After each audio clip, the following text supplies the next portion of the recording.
Today on Food is Good, we're going to be talking about short ribs. It's really one of the easiest meats to cook because you actually braise it. So you get it going, you forget about it, you come back to it, and it's done. Whenever you're doing any kind of thick cut of meat like this, you want to braise that meat. You don't want to just put it in the oven and cook it. I'm going to go ahead and take this meat right here, and I'm going to put our trinity of cooking, a little salt, pepper, garlic.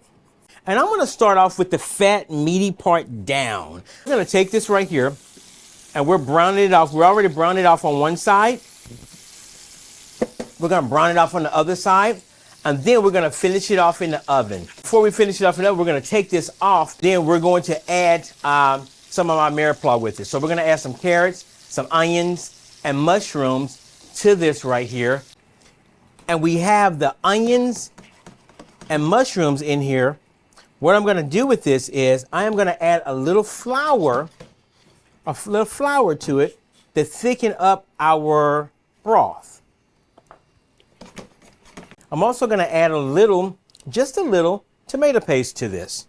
I'm going to add something else to this before I add in my broth to this. I'm going to add in a little red wine. Deglaze the pan.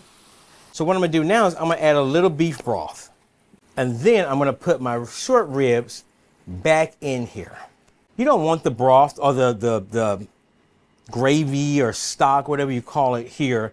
You don't want it to cover the meat because you're not trying to boil it. You're just trying to simmer it in the oven. And this is going to cook for about 3 hours. They look really, really good.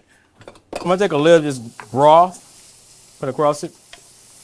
Take a little time, actually.